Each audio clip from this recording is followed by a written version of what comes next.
We're going to do it live. Excellent. Are we live? We are live. We are live. We are live. People, please tell us if you can hear us in the chat. I know. Have the meeting while this call is going on. Yeah, everybody wants to hear. I Well, like. let's talk about our sexy admin. Woo! Our spreadsheets, guys. Yeah, I know. That's like always exciting. No, sorry. That's for you have to be a Raythe member to get to see a spreadsheet. I know, right? That's Right. too- Oh that's my too God. explicit. Oh my God. Sorry. Okay, just guys in the chat, please. Oh, great. Lily, thank you for saying you can hear us because I have this background on and it doesn't do what it used to do. So it's really annoying. Yay. Hi, guys. Thank you guys so much for coming. This is so nice. Yay, yay, yay. It's like the 5,000 thing live stream we've been doing this month. And I there's think. one next week too. Oh God. Did That's you right. forget that? Yes, I did. Okay, I good. did. It's kind of cool though because I feel like I've gotten to know the Raythe members way more than I ever did before. And that's true. I No, started that's doing really, these really things. true. That's totally true. Just 3 raccoons and a trench coat over 3 here. raccoons in a trench coat. I know. am I like, know. I'm a rockin' marsupial, thank you. I'm not a normal raccoon. Oh, Oh well, my I'm God. a certified trash It's panda. fine in the basement. Oh, Frederica made herself some extra pudding here. So I love it. I love it. We need to have extra pudding. And I love, there we go. Hold on a second here. So many live streams. People. Oh, I don't know about that. You guys spoil us by showing up. We're filtering in here. So just give it a minute. Vera, you're here. You're working on duty. You cannot stay, but this is your lunch break. But I love you. Thank you. That's so nice. So nice to see everybody on a Friday. It is raining here. How is it like with all of you? It is very cool, actually. It's really storming. I love that. It looks great. It does. It does. It feels very cozy and like, like, ooh. All right. So, oh my God, what are we going on here? Kit's like, am I at work? Yes. Is half my department off? Also, yes. Am I staying anyway? Also, yes. Mhm. Yes. I understand that. Been there, done that. I actually took off from the day job today. I'm like, damn it. I need some time here to focus on Night Prince and everybody else. Ooh, tea and ham and cheese snacks. Nice, Rose, that you are. So for those of you who have showed up today, I'm so grateful for you being here. We are celebrating, the day after the Night Prince went actually live. So many of you already know about this story because you're mostly members I'm seeing on Hey Leisurely Panda. I want to just squish you every time I see you. And in fact, we had another chapter last night of the Night Prince, chapter 82 on the site. Which I can't believe. And that we're on 82 on the site. And we just did the first 15 on Amazon. It's so weird. Yeah, it's so out of sync. It's so out of It's sync. like everybody who is reading on Amazon has no idea that there's Right? I know. I'm like, oh, you're missing Like- out because all the good stuff. They haven't even gotten to Vex, guys. it's an entire Lord of the Rings tome. Yes, it is entire Yeah. Lord of the Rings tome. Oh my God.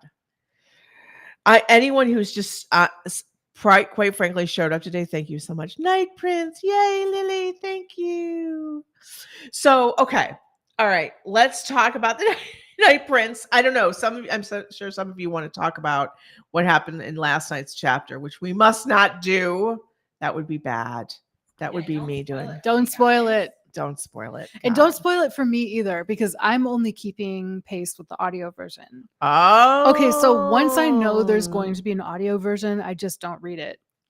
I 'cause understand. I'm an audio person. Well, So. my vision is gone to shit this last year, and so reading is like a real pain in the butt.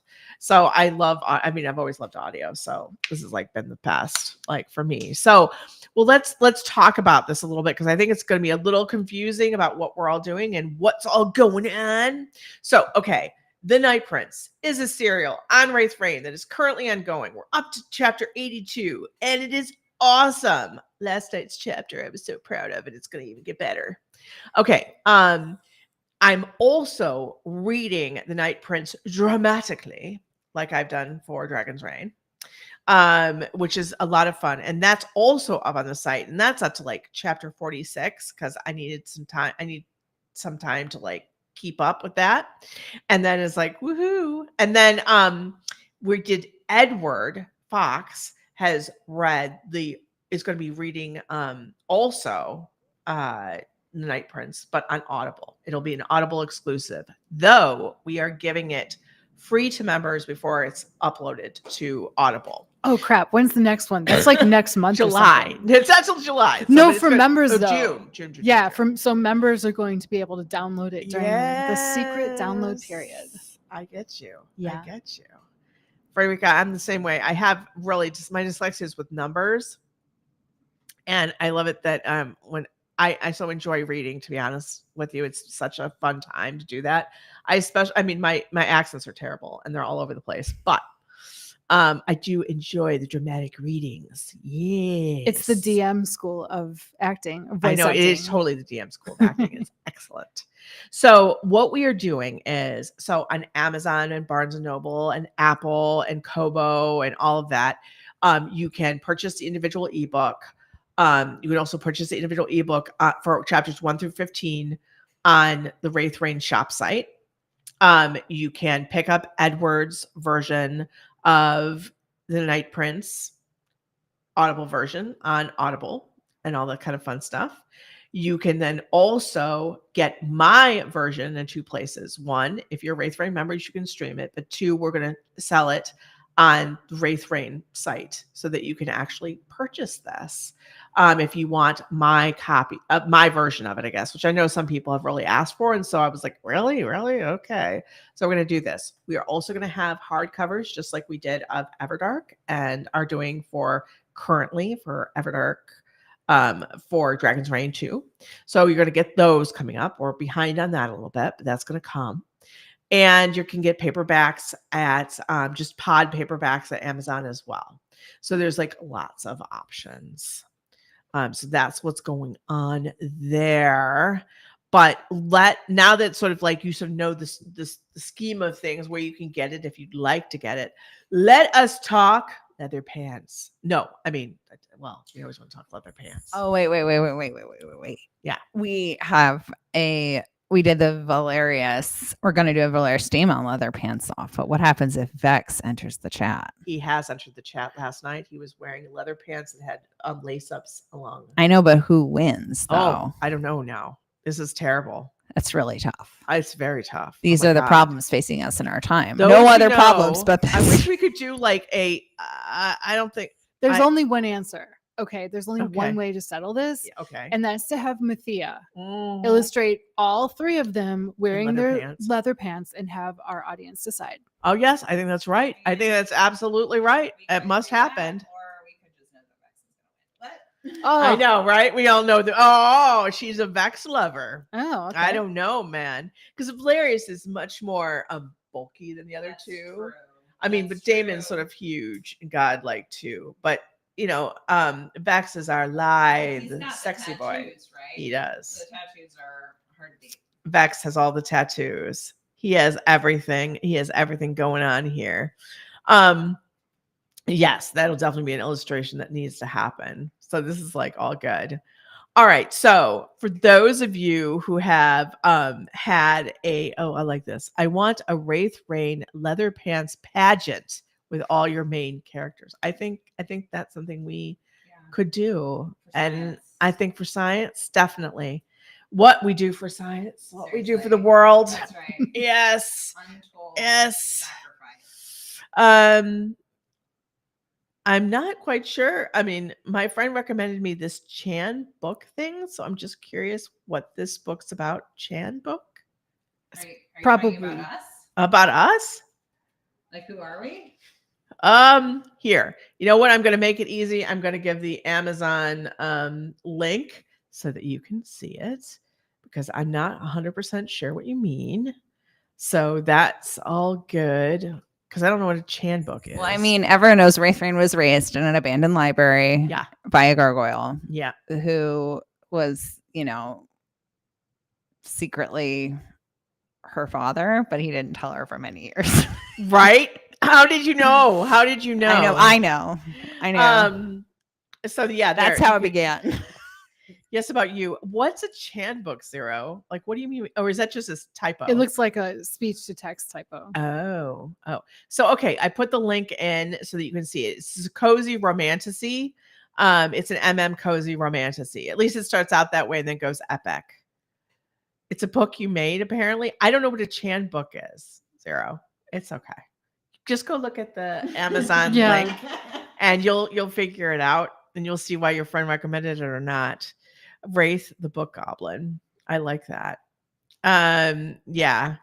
Anyway, in any event, let's talk about like how this thing came to be, I guess. Because this is an interesting story about why we decided to do this one. Or you have a thought? No, I'm trying to remember. Yeah, I I can't know, remember. right? It feels like it was 1,000 years ago. It does feel like Well, it was 1,000 years. 82 chapters ago. So Yeah, yes. it was 82 chapters ago. Yes. No, well, you guys know how we sort of come up with stories, right? Like I say we because that is true. Like I come up with a story and then I have it pressure checked by Sylvia and Kat.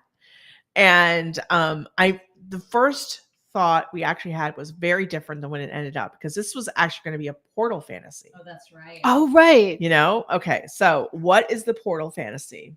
All right. It was going to be a kid who lives with his mom. His mom had cancer. Yes, I remember. Oh, Yeah. So this man. is so different than what it ended up being.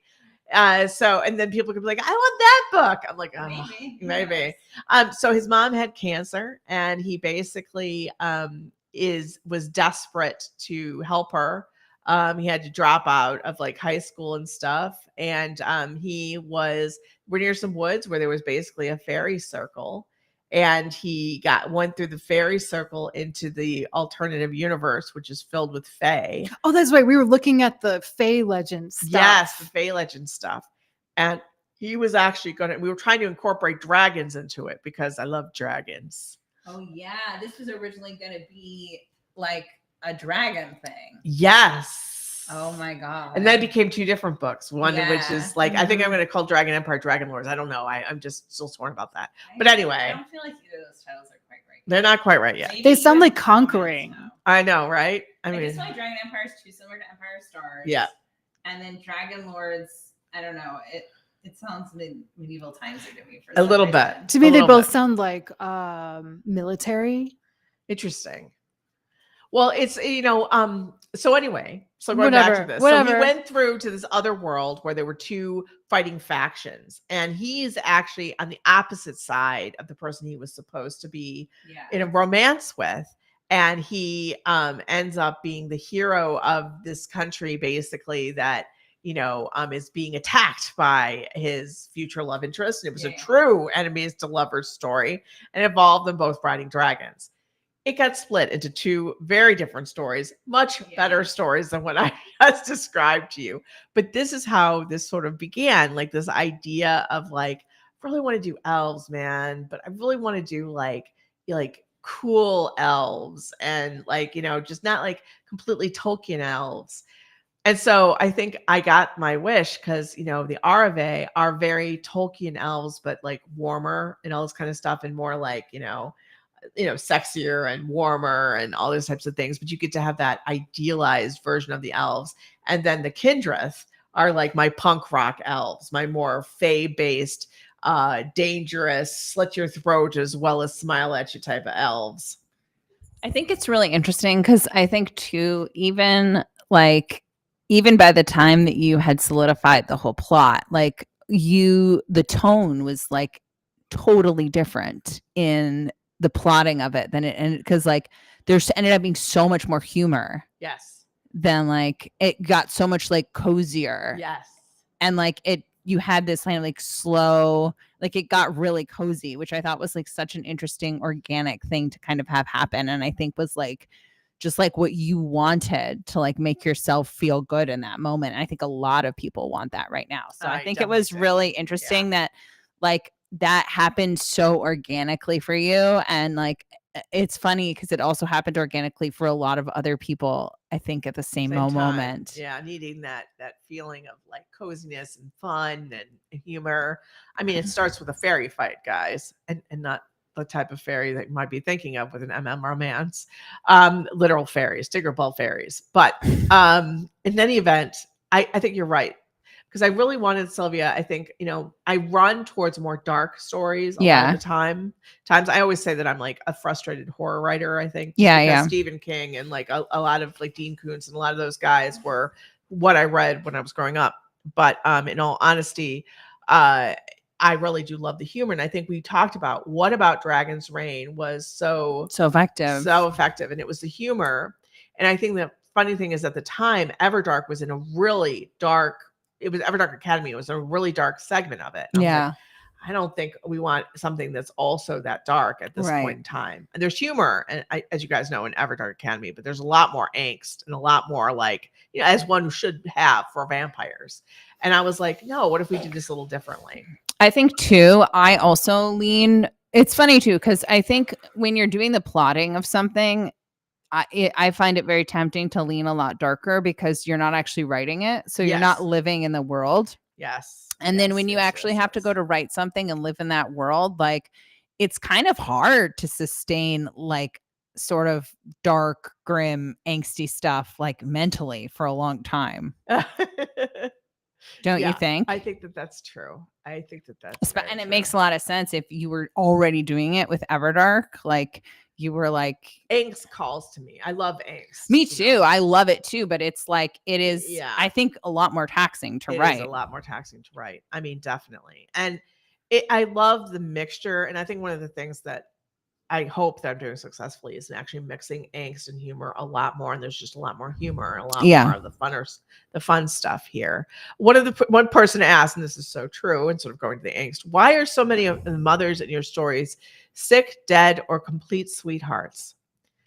Oh, that last one's really interesting. Like the sick, dead, like or complete sweethearts. I don't know. Caden's mom is not a complete sweetheart. She's a faith leader. She's like, she had some trouble. Wait, and isn't what's his face Grayson's mom also, or is it his stepmom who's a dick? No, his stepfather was sure. His mother was nice. Okay. Yeah. Why are they? Well, I think that it's the Disney aspect. Okay. Why does Disney do it? Well, the thing is that of all your parents are to protect you in general. People want to think that, okay, that whether that's true or not in real life, that's, neither here nor there. And your mother especially will be the one that will really stand between you and fire, right? I mean, that's just how it's going. So in order to put someone truly in danger and not have this be like a parent, quite frankly, who's abusive or not there or just awful, you have to kill them. I mean, you just have to take them off the stage. That's just how that goes. And though my characters are in their 20s now and older, the parents are still a part of those people's lives. Yeah. And this isn't even a Raythe thing. So my mom can't read books where the mother's dead. It's a huge trigger for her. And it's and she likes to read very, very light books. Oh, yeah. But even in the very, very, very light books, like usually the mother is dead in the first chapter. And so like it's almost impossible to find any book where the mother's not dead, which is sort of wild. And like as a mother kind of makes me go, well, that's like kind of lame that like by now existing, like I'm not allowed to participate in narratives any longer. Like the moment you have a child, off the stage you go. Off the stage you go. Because that's not how it is in real life at all. But like I absolutely get why, because I think a lot of storytelling operates on this like primal level, and it's like not actually based on reality. It's like psychological reality. And I think those books where I have kept the mothers in, for example, Empire of Stars, some really and Dragon's Reign, they have to become a part of the story. Those parents have to become a part of the story. And when you're writing like a romance or a venture, really what this is with a romantic subplot, having your parents there is like training wheels. Yeah, it's like a huge bummer. It really, I mean, you have to like somehow balance the fact that they have to be like, I mean, think about it. Your parents are like, oh, you're going to suddenly be a dragon king and rule the world. How do you think they're going to react? Yeah. Which is like how Caden's parents reacted. So in terms of like the Night Prince, we have several mothers killed and fathers. It's all right. But it really does explain like, why you're on your own. I can tell you that once the parent is gone, unfortunately, having lost most of mine, there is this greater stakes. No one is going to love you as much as your parents love you, which is bad if they're not good parents. So don't take that. That's not true.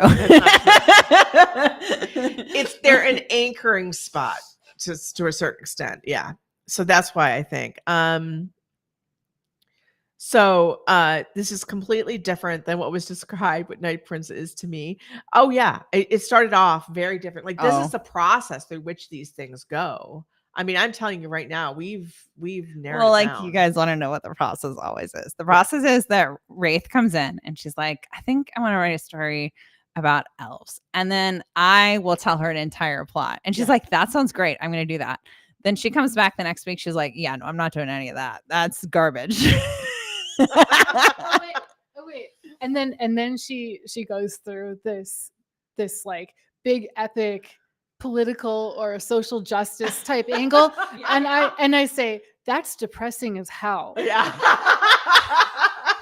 And it always is. Like there's this theme always that where like she's like, but what if the humans are entirely powerless and there's no way for them ever to regain power again? And I'm like, oh wait, so we're gonna overthrow the evil overlords? And she's like, no, they are the good guys. And you're like, huh? And then you read it and you're like, oh, okay, yeah, I get it. Sure. That sounds great. I love it. Oh my God. But like, it's actually, I feel like it's so great that like, I think that you really look at stuff with like actual nuance. You know what I mean? I think it's kind of really cheap and easy to just do someone's got power and wealth and whatever. There's the rebels and we're going to overthrow the empire. Like that's like, it's a really kind of easy narrative, but like, it's not like, that's not how the world works. No. You know what I mean? Well, truthfully, and I know this is really going to sell this to people. The Night Prince is about colonization. I mean, it really is. And I admit when I first started thinking about it, I did not think about the implications of this, but all of a sudden I am, and it's coming up a lot into how this works. Like, what do you do?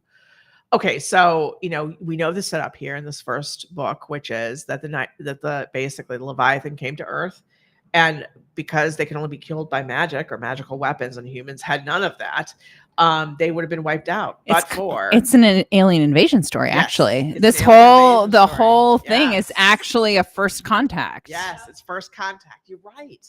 Yeah, that's exactly what it's what it is. Yes. But it's fantasy. Yes.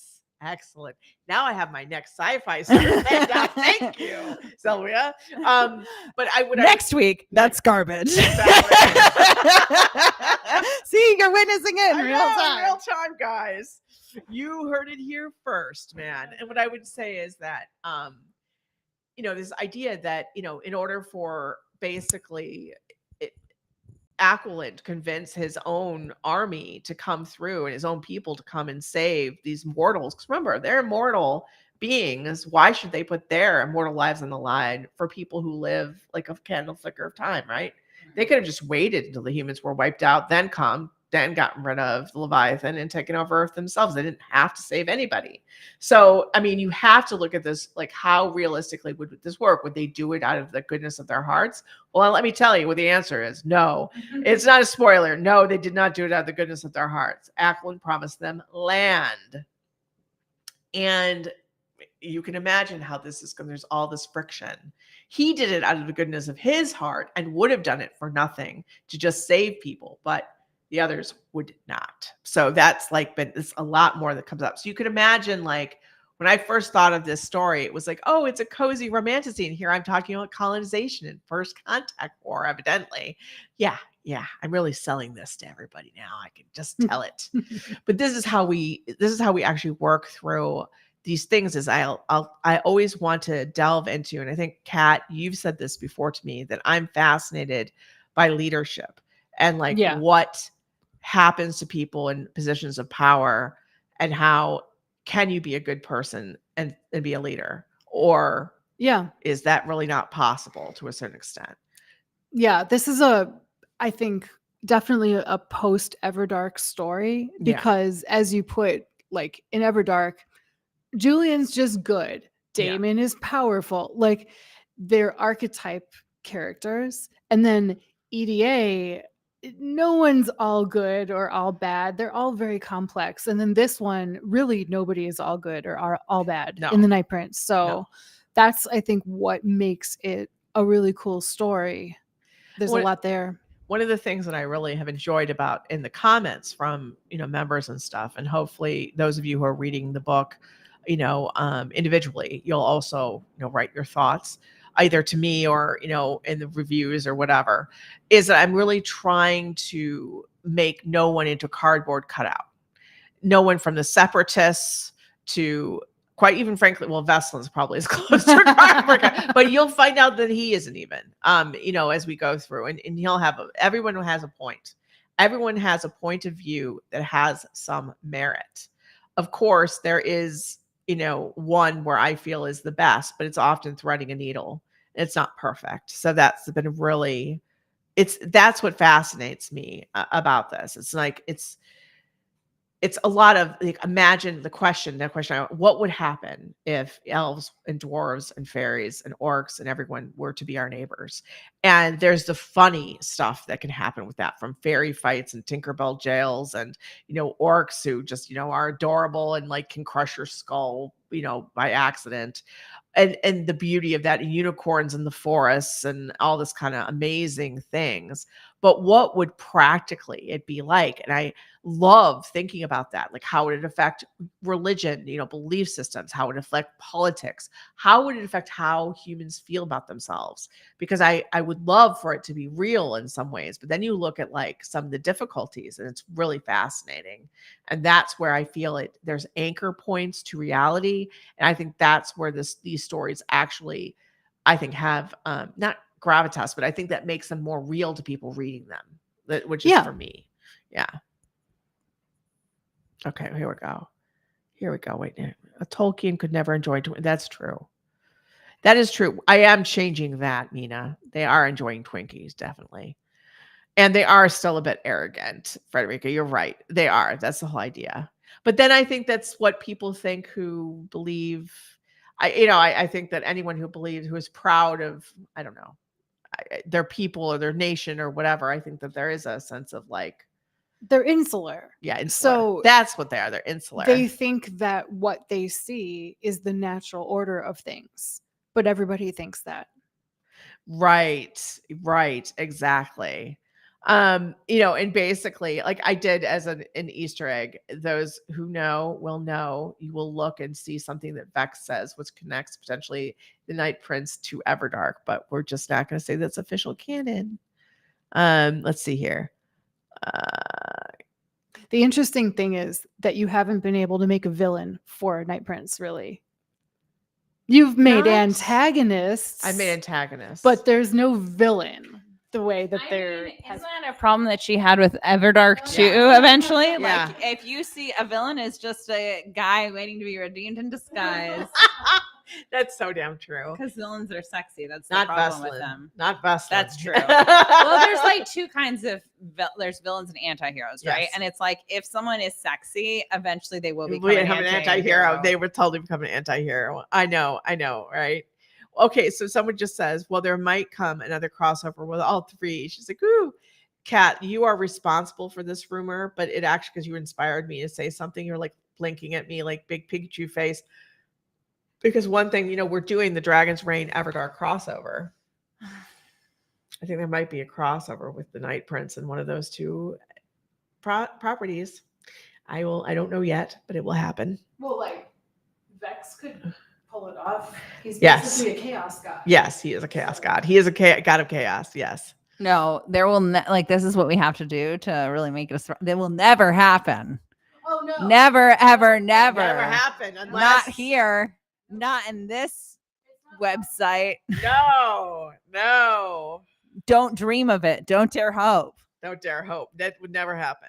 So Draco Dawnstar says, Everdark Academy was amazing. I really loved how alive the Everdark itself is. Like so sentient. Yes. That was like very true. And I tried to make, quite frankly, the Earth and the Underdark and everything. Like I took lessons I learned and feedback I got from you guys, so that the Night Prince was an even more distilled understanding of what you guys liked, so that it would have more of that. Frederica says, I have a trauma from my mother. She would feel terrible if she found out, and I won't tell her because I don't want to break her heart. It would break her. Yeah. I mean, I think, my mom and I had a complicated relationship. Let's just put it that way. I did love her to pieces, still do. But I will tell you, there was, this is sort of a TMI incident, but let's put it this way. She said, we were watching some show. Ugh, it's so gross, but for those of you out there, you'll know this. Watching some show where basically mother's boyfriend made a pass at the daughter. She's like, my God, if that happened, I would totally know. Well, she didn't know that her boyfriend made a pass at me when I was 13, and I never told her. And let me just say that was like, but here's the thing, like parents, like, if stuff happens and you tell them, they're going to do something about it. I truly think she would have taken a hatchet to him. He probably would have deserved it, but I would have lost her. So that wouldn't have been good. Anyway, but what I'm trying to say is that parents play a role of destruction and construction. It's like so hard because, sometimes I don't want to, those of you who have disconnected from parents, and I did from my mother for about, to be honest with you, 20 years to a certain extent. I don't want you to feel you can't have a fulfilling life or something without it. I just said that they are an part and can be an part of some people. And she is for me. And I think that's why it's in my stories. Let's see here. Yes, I'm totally giving them the Disney praise. This was, this is wise words. My father once said, you're not really an adult until your parents are dead. I'm going to tell you right now with what it's true. There is that is true. Because it's weird. It's a weird, I'm sorry, this is grim. We'll go on from that. But I will just say that is very true. You guys have so many thoughtful things about, honestly, the parents being gone and why that does. And it's just really, really good. Frederica does not know what a Twinkie is. Guys, somebody in the chat, give her a link. You mean to a picture of Kaden? Yes.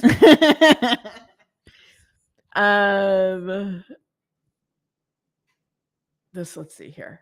Hey, what about this story idea? Sounds cool. Here's a plot. What about this idea? And boom, peak Raythe story. Yes.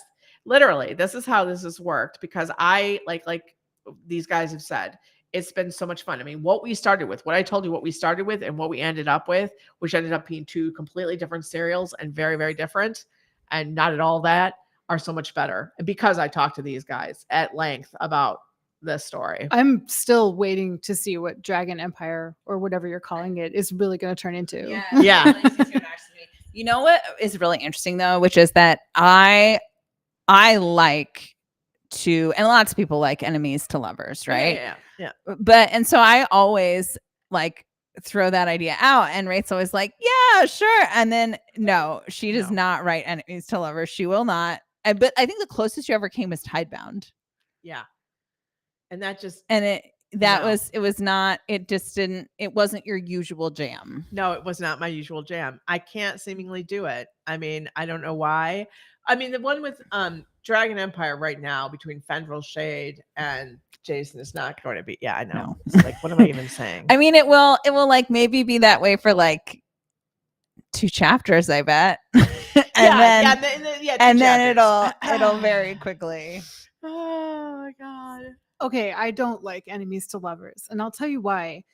If you're a grown-ass adult, you know why you don't like somebody, and that's usually a fucking deal breaker. You know what I mean? Come on, Pride and Prejudice, man. That would have been a deal breaker. I would have punched that motherfucker. Okay, sorry. Not for that house. I know. Well, no. For that house, okay, maybe for that house. I would blink. I mean, like, no. It's interesting you say this, because there have been. I actually hate Pride and Prejudice. Okay. Oh my goodness, Kat. I do. I hate Pride and Prejudice. Well, you don't like romance books. That is not true. I do like romance books, but enemies to lovers, I think, because they're red flags there. But it normally has to be based on misunderstanding. Yeah. If the person is really what you think they are, right, then no, because those are big time red flags. But that's why Darcy was like, he had to change, and he really was this gentle person underneath. But Well, like, I think that what makes Pride and Prejudice so great is that they actually both have their own. they have to have They issues. both have to look at themselves because, like, Yeah. Lizzie has to look at the way that her family behaved and Yep. realize that, like, actually Darcy wasn't entirely out of pocket to be No. like, No, it wasn't. you know, these guys seem like a bit of a mess, A right? bit of a money grubbing mess. Yes, Which they were. kind of were. I know. So, like, I think that, like, and I just love that Darcy was like, she's not attractive enough for me. And then I believe that he genuinely believes it, but then he falls for her over time because he sees who she is as a person. Yes, which is Actually romantic. so much better to me than like, oh my God, she's so hot, right? Right, and then falling for her then. Right. What I would say is it's interesting, some of the books that I've seen that have extended the story, some of them, not the ones that are quite frankly written by wonderful people online, but there some official stuff I've seen. It's always very depressing. Weirdly, about how Lizzie is never accepted by his people God. and all this kind of stuff and more stuff. Why? It's not good. I don't know. I refuse to read that stuff because I'm like, forget that.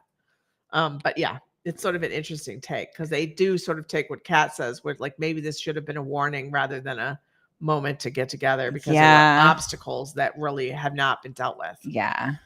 But yeah. Okay. Oh, great question. The Society in Night Prince to me has a lot of parallels with parts of both colonialism and ableism. Oh, yeah. Is it something that was in your head while creating the world? I will say that yes and no. Like the colonialism definitely came really clear to me when I was actually talking to you, Sylvia. And I said to you, and you made like a face and I understood why, because I said to you, yeah, like Ackland, remember, had to bribe the, basically the big houses to come to Earth and save Earth. And I said, he's got to give them land. He can't just not give them land. Otherwise he's going to have a war in his hands. And you looked at me like, well, that's not heroic. And I'm like, you're right. It's not heroic, but it's realistic. And I had to, and the truth was that if I could have done it your way, and it probably would have been more, I don't know, maybe, I don't know. But I felt like this was like what would have actually happened and how it would have gone along. And I thought it gave the RFA depth because it really undercuts this idea of the pure elven stuff. Like I always felt like in Tolkien, especially when they're fighting Sauron and everything, I'm like, he is your enemy and you have basically allowed him to fester and do all this stuff. And now you just want to leave it to human beings to solve because you get to run away to the West. I'm like, fuck you. You need to deal with your problem first before you leave. And I felt like in this case, the Leviathan and humanity had nothing to do with the Arve. They have no duty to them. And in truth, when they, I think we all can agree that humanities have not been the best freaking stewards of this planet. So it's sort of like, this is an exact opposite to how they would behave. So there'd be good things them coming in. And of course, there would be incredible bad things. The ableism idea, I didn't ever quantify it like that until you said it here. And it is true because here we have humanity, not being able to wield magic, although it ends up they do. Well, we'll just leave it at that. There's something special about them that's very different than everyone else. But again, it's not going to be necessarily, it's a double-edged sword. It's a huge double-edged sword. But what I will say is referring to it as ableism or clarifying it, it's actually very clarifying to me because I think it actually is what that is. How do you deal with that when people cannot, interact with the world the way other people do? Not because they're unwilling to learn or unwilling to, try. It's just they simply can't. And this world suddenly becomes no longer made for them because they're in the minority. Okay. I got to address the people who are like, how do you hate Pride and Prejudice? I mean, okay. First of all, I just do. I mean, I love it. Well, like, I don't like chocolate either. And a lot of no, I love puppies. I love all animals. Okay. All right. I can understand not liking dogs though. I can and not liking cats. Like it's not for everybody.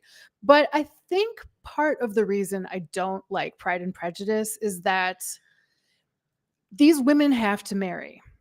Yeah. They're under societal pressure to marry. They cannot exist on their own. And I keep thinking, how do you make an actual good decision under that kind of societal stress? Like, you're still sort of captive, and that just irks me. It's not just Pride and Prejudice. I don't like any historical novel that deals with women, romance, having to marry well, et cetera, et cetera. I really just hate that. So here's what's really interesting, though, which is that Jane Austen never married. No, That's she right. never. She never got a married. chance. And so, well, she not like only never got a chance, but in some sense, right? Like, she got to write, Yeah. to do the thing that Yeah. she liked to do. So, like, yes, absolutely. There were most women were under that stress, but I think it's sort of beautiful that the one person who actually wasn't got to write that story. Exactly, right. Because she was writing it from got to see it from the modern perspective of, I mean, yes, it was very hard and a lot of stress, and I'm sure terrible for her to not be married. She was always at the mercy of her relatives and had to go around wherever. But fundamentally, she had a choice, and she chose not to get married. If she had been married, she would never have been allowed to write. Oh, She no. was writing. So that was another thing that, how insidious that was. Like, I think they did show when she was like something of her life. I saw that her brother, people, loved her work when it was being written. I mean, they absolutely loved it. And I will tell you that her brothers, though, still acting as if it was a silly little thing, even though she was making a ton of money as her own, and that she was not in charge of that money. Really, it was her brothers. It was, it was so angering. And I think in a weird way, I love the fact that she would talk about, and this is when I think about my colonialism stuff. She wasn't just writing romance. She was writing a real, like, she was looking at the society as it was and poking at it. Wasn't a romance book. No. Pride and Prejudice is not. It's a comedy of manners. Yeah. I don't know what a comedy of manners is. I know they always say that, but I don't know what that is. Well, it's like a commentary on society more than it is the story of a man and woman falling in love. Yeah. And I think it sort of invented the rom-com genre, but like, it's like, it's not like, it's not, there's so much societal commentary in there. It's, if you like compare that to, like, I don't know, it's like a modern, even a Regency book that's written today, like, it's just not. I know it's not at all the same. Yeah. It's really different. Yeah. Well, I think that, and I get that. I get that because I don't write romance either. I mean, if you really look at these things, guys, I'm sorry. I know it's not really. I realize. Romantic stuff, but it's like romantic adventure. Yeah. Fantasy. Well, you do a lot of society commentary too. Yeah. You're sort of like Austen, right? Oh yeah. Definitely. I'm the exact same. Yeah. Mm-hmm. Yeah, definitely. As skilled a writer as she is, not. Yeah, no. Actually, in terms of like, and this would be fascinating if Jane Austen would ever write a shifter novel, but will you be writing about any other shifters in the future? I would have loved to see her take on all of this. Oh my gosh. I right now do not have any. I mean, the closest things will be this dragon thing that's coming out, but it's not really shifters. Mm-hmm. It's very different. It's there is some shifter aspects of it, but not really. I am not a huge fan of shifters. I know, blasphemy. I am just not. She already said she doesn't like Pride and Prejudice, so I feel like the bar for blasphemy, shifters. The bar for blasphemy is so high, right? But I have to think of an interesting. I mean, I like it when I mix it with vampires. Do you know how people are team vampire, team shifter?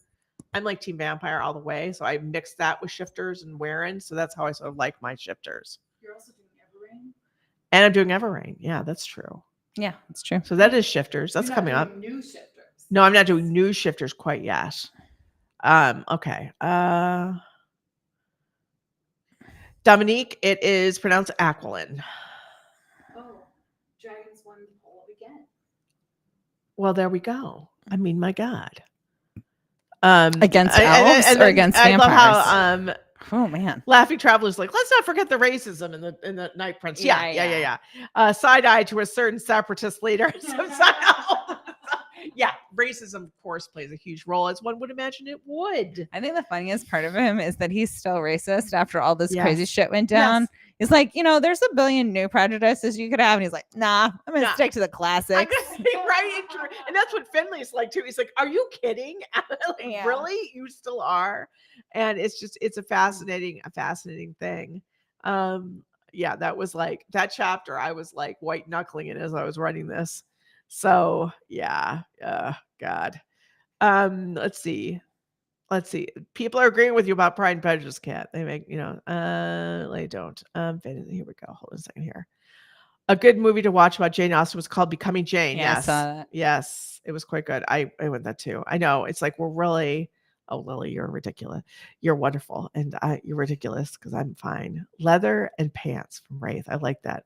From Raythe Austen. Yes. Oh, please. I'm going to put this up just so I can be like, you are way too kind, Frederica. Seriously, that's way too kind. All right. Now, can we give away any copies of the ebook? I don't know. I mean, yeah, but I don't know if we can do it through Nightbot anymore. It's just do it through what about Book Funnel. Book Funnel, yeah. I don't know how to do that, but I'm sure people do. Just email it to them. Yeah. Question: how do you pronounce Lysanthere? That's how you pronounce it. I've been trying to figure it out. It's Lysanthere. Oh, because you have to read it out loud. Yeah. And believe me, it'll be Lysanthere and then Lysanthere. Wait a minute. And Lysanthere. Are you telling me that you just put in a bunch of characters that look good and Yeah. figure out how to pronounce it later? Yeah. Okay, that's very That's interesting. exactly how That it makes works. so much. I go to the fantasy name generator site. 100% recommend it. 100%. It's awesome. And then I'm like, that feels like my gut feels like that's right. Yes, that's exactly how it Perfect. is. What was I gonna say? I think that we should do a contest that's like the person to come up with the best like theory of what they think, like crazy crack theory that they think of what's gonna happen in Night Prince. Oh, The most ridiculous, like fan theory or conspiracy theory. so much. Except that Like they're all secretly aliens, or not that better than that, but like. Well, if the fella are my space elves, so Yeah, that's yeah, sort of how that worked. Yeah. okay, wait, let's just try this. All right, let's see if this will work again. That's my Night Prince crack theory, which is that this isn't actually. Oh, there we go. That's good. That we're actually on another. Okay, planet. We don't know it. just we're gonna experiment here. Type the word meow in the chat. Frederica, yes, you can send fan art. Yes. Yeah, type meow in the chat, guys, because we need to see if this works so that we can give away some free stuff. Maybe we could. Is the my audio version done and ready to go, Kat? Yeah.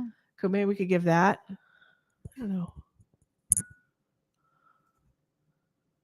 People would like that because those of you who have already so kindly gotten the ebook, it would be great. I think they would enjoy having the audiobook and Okay, let's see. Is this gonna work?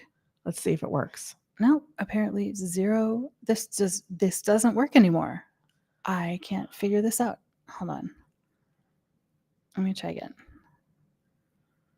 Oh. Now Nightbot crashed, which is great. It's all good. Damn you, Nightbot. Okay, let me see if I can try this again.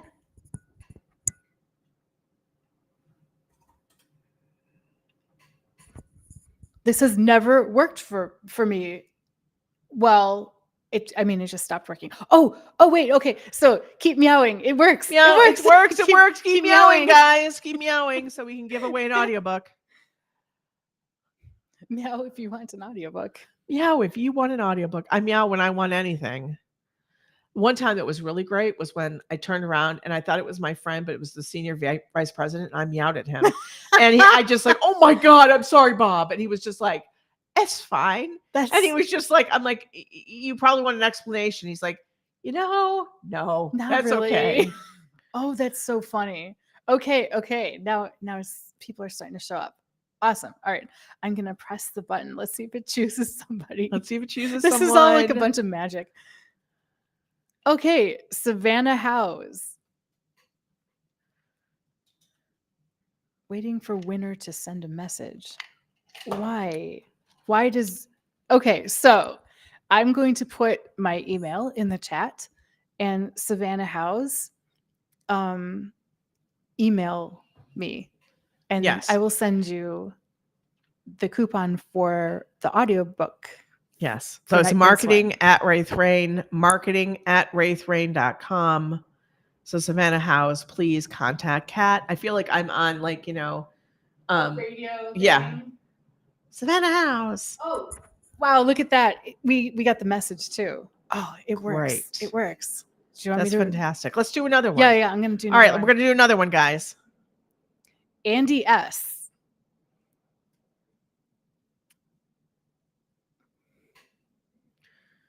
Yeah, I see it. I see the message. Okay, so they really upgraded their interface.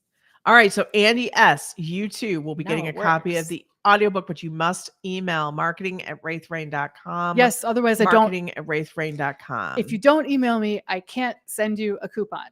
And that would be That's bad. right. So make sure that you definitely do that. I'm starring everything so that it will be in the pinned chat at the beginning. All right, I got a question for you, Yeah. Raythe, which is, what scene of Night Prince was the most fun to write? Oh, there's so many, quite frankly, that I've enjoyed.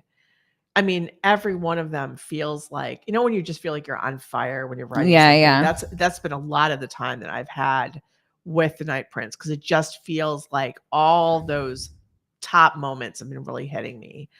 But let me think here. I do believe one of the top moments was when basically Finley thinks he's going to die, and instead is saved by Vex. Like, I know that's spoiler, guys, but it is what it is. Yeah, too late. In the first book, though, I would think I really loved, for example, when Declan goes outside and then is just like crawling. He's like dying there, and then Ackland comes and saves him. Sweeps him up in his arms, and the things that Declan says. The first thing he says, "You. Why did it have to be you?" Because he just never wanted this, because he's trying to hide the fact that he's sun sensitive. Yeah.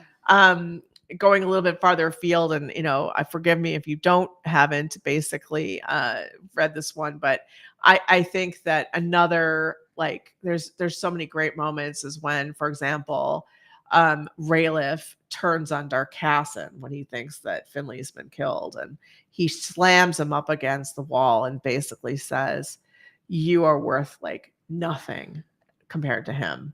Like, because Darkassin's acting like it's just one human. What does it matter if he died? And Darkassin's like, "My God." And Raythe's like, basically like, "I would turn you into mincemeat right now, and I'm thinking about it." I think, and some of the most epic moments that I'm planning is, let's just put it this way: Vex in leather pants up on the stage with an electric guitar, singing a song that will lure Declan from the crowd and up onto the stage, potentially. So we'll see. All right. Let us, let me just hold on. The chat's like jumping ahead. Okay. So Lily says, yeah, that's one of my favorite scenes. It's written so well. It made me feel so much. Also, it's Vex soon. I know, right? Let's see here. Oh, this is cheap views on Steambat. We'll just add that to the blacklist. Yes, I can't wait for that scene to be voiced by Edward. I can't wait. He was just being a little protective. Well, Alvarez, don't worry. We're still going for a little bit longer. It's just about 6 minutes more. Yes, he's one protective night elf. What did you guys, for those of you who have read in it, what did you guys enjoy the most? Put like a little, like, if you can, tell us what you like the most. I think what I've really enjoyed writing, especially, is from all the different points of view. I mean, we get it from Gemma, who's a 13-year-old girl, we get it from Darkassin, who is this, elf who basically has like chip on his shoulder the size of Gibraltar. We've got to get it from, for example, Elisha, who is Darkassin's twin, who's one of these people who's always trying to make things better because they have a father who cannot be pleased. And we're going to see that worm turn. She's also in love with a human woman who might be in love with another elf. So we're having a triangle there. Then of course we get to be Declan, who gets to be, he's so cool. I mean, he is really the coolest from overall Lily. Then we have Vex, who quite simply is like a chaos god, but sex personified with like all sorts of awesomeness. Then we have Aquilin, who is our Cinnabon little boy, our cinnamon roll. Then we have Raythe, our scarred Rake. And then we have Finley, who is our scholar with perhaps an edge. He's like the dark nerd. He's the dark nerd. But yes. It doesn't start dark. But he doesn't start dark, but you sort of get the feeling that maybe Finley doesn't have any lines he won't cross. He's definitely my favorite character. He's had the coolest journey for sure. Yeah, and it's coming up a lot more for sure. So that's going to be fun. Let's see here. Let's see what people are saying. Okay. So one of it is the scene when Vex rants to Aquilin about Declan not caring about him. Yes. That's so funny because, Vex he's like, well, I know I was going to kill the boy, but he should love me anyway. Okay. So the scenes between Declan and Finley, they are really great together. One of the things that I think was very effective in Everdark was keeping the friendship between like basically Julian and Christian, where we got to see it because that's how it would literally be. You would be decompressing with your friend and talking to them. This is a question before we keep going on with this. How did Edward become the main VA for your series? He auditioned for Cinders and Ashes, and I was blown away. So Ketan says, I don't know that I could choose a single best bit. The whole story is just so phenomenal. Thank you so much. Oh, this is great. When Declan and Aquilin are under the bed. Yes. Where Declan is trying to, and basically the dust bunnies traveling between them as, Declan's desperately trying to conjure his blood weapon knife. Every Snaglack interaction. Come on. Yes. That is the best. Especially when he talks about not washing his hands after picking the fangs out of Nacky poop. So that's always good. Everyone's sort of horrified. It's a real miracle there hasn't been a magical COVID situation. Yeah. Matthew says the world building. I really like the fantasy earth that's been formed in this story. It's interesting to me to see things I'm used to reimagined. Yes, I really wanted that to feel real and complex. And I wanted the reader, just like I wanted to be sort of in this world. And what would this feel like? How would this be? The good, the bad, the grief, the joy. I mean, on the one hand, magic is real. On the other hand, we no longer have the internet. So, I mean, it's so you're saying magic really is real. Yes, magic really is real. Yes. It's silly, but I love the scenes with food. All that delicious tavern food. Raythe, you know how to write such hungry food scenes. Well, I love to cook. These guys have suffered. She's a great my cook. Cooking. I haven't been cooking it's for a false. while here. Every Friday we meet and either we order food, Raythe orders food, or she cooks. And man, that is top. I want to go back to doing the cooking more. Robin was Declan and Aquilin enjoying the night and finding small magic dust motes. That was a very beautiful scene. Declan at the bar keeping the peace. Yes, that scene. Like the very first one. That's the first one. Yes. And of course, the orc scene. I truly love the scene where Declan saw the murals in the throne room. It showed so much emotion. I felt for Declan and Aquilin's love and concern was so apparent. Okay, so Veslin thought it was a great idea to make the throne room of the Arias Palace filled with murals of the war. And Declan basically has PTSD. The dark nerd is exactly what he's going to be called from now on. For me, every time Vex talks to people, not just because he's Vex, but waiting to see how he speaks and acts with different people. I really want to see Vex and Veslin so interact. Oh, that's coming. That's going to be Oh, that would be satisfying.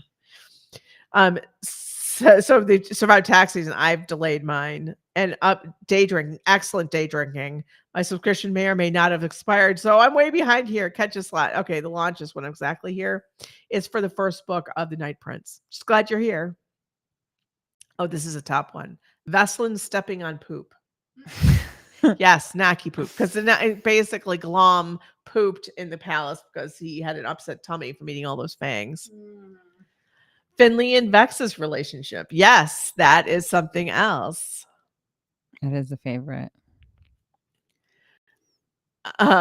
Yes, it's being voiced by me, and it's being voiced by Edward, but it's not for free.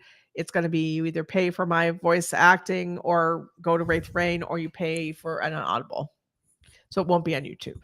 Okay. Yeah, we have a pro editor now. Yeah, right. We have pro editor. Yeah. Declan making Vex pay double, and Declan cooking for Vex for the first time. That was really good. Frederica, you can send art to marketing@raythefrain.com.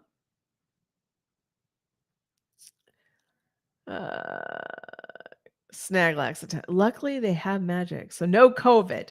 That's true. They have mentors, so it's pretty nice. So it's funny that you say that. And this is a great place to end because this will also be a good moment. You should make a mini cookbook with all your recipes that you've done for the series. Don't you worry, Trixon. We've also been thinking of something very good. And finally, Lily's last comment, also Declan and Ackland just hanging out. It's such a different vibe from Raythe and Finley. Again, I wanted two couples so different. They're just so sweet with each other. The Dark Prince and the Brighter Sunshine King. Yes, absolutely. You actually have 4 couples.